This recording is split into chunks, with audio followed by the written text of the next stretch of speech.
How we doing, folks? Mustard Slinger Sports coming at you again here from MCLEANSTADIum in Waco, Texas.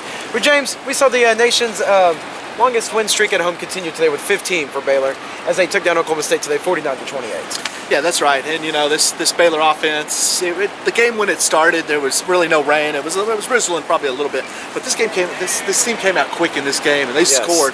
I mean, there was a break in the rain. There was a break in the rain, right? And they had 14 points on the board in just 5 offensive plays when they started the game, which was very impressive, and that's something they needed to do with the conditions that were here today. Yes, you had Bryce Petty talk about it in the post-game interview, and Coach Bryles talking about they knew they had to break in the rain. We're all watching the weather maps. You know, we were as media. They were doing the same thing. They wanted to jump out, throw the ball, get a couple quick scores, and then they just basically ran the ball out. They got receivers involved in the running game, which we haven't seen from them really all year, and then they just continued to just pound Oklahoma State. No, you know, that really changed everything. And I mean, as quick as the running game was, and you know, the two first series they had they also had a play that was 19 plays in the drive. And they talked about that was the longest drive they've had of the year so far, and probably the longest drive they've had in a while, which was good. I mean, they converted two third downs. I think the one was 7 yards, one was 8 yards. They also had a 4th down they converted on that drive too. And then it kind of capped it off, kind of like I said, a little victory revenge here for everything. You know, Bryce Petty, he started out the game last year where they derailed their national championship hopes up in Stillwater with tripping and everything, and then this year on 4th down and 2 he runs for 25, 27 yards, somewhere around there, touchdown. Untouched. So it was a little bit of vindication for them and everything. What do you think this does for the race for the playoffs? Ooh, that's a good question, James. Very good question. But I mean, this bad weather. I mean, a win's a win, but it wasn't a pretty win. It's not going to really impress anybody. I don't think it's going to let Baylor jump up or do anything at this moment. But you get a win against a tough team like Oklahoma State. They were fighting to get bowl eligible. They're at 5 wins right now. It was not easy for Baylor.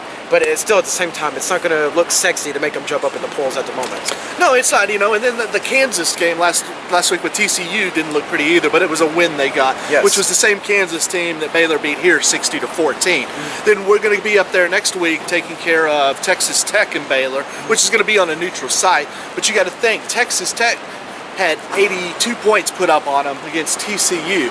So you kind of wonder about what the mentality is going to be with it being indoors, wanting to put up points, wanting to do something to try to impress somebody. Or do you think it's really going to come down to December 6th when it's the Kansas State game, and hopefully Kansas State will be up in the polls? And they should do something, especially with West Virginia losing to them on Thursday night. I think it'll definitely come down to the Kansas State game. I mean, Texas Tech has had a really awful year. I think only 4 wins so far. You know, they've been blown out recently by OU, and they just had actually they won today against Iowa State, but Iowa State's basically at the, cellar of the conference at the moment. It'll come down to the Kansas State game. They're going to have to look impressive in that game to really jump up and get in that top 4. Well, you know, these Oklahoma State Cowboys, they started off the season at 5-1, one game with them being bowl eligible.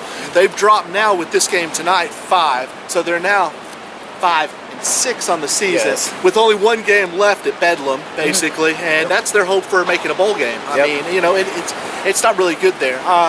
Next week's going to be our busiest week probably of the year for you. You want to run down what we got going on that week? Yeah, Friday, SMU Houston, 11 o'clock. And then well, we got Wednesday. We're going to have an SMU basketball game on Wednesday night. Yes, SMU basketball. Friday morning we'll have SMU and Houston at Gerald Ford. Yeah, Gerald Ford. Saturday we're going to have Baylor Tech at Jerry World. Yes, and AT&T Stadium. Yes, and then on Sunday we're going to have Steve covering SMU basketball. Anything else you want to say before we get out of here besides being cold and wet?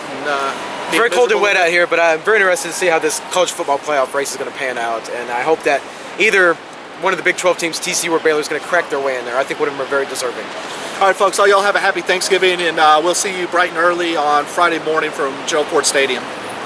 Black Friday, hopefully you get your shopping done and you're able to see us and everything, all right?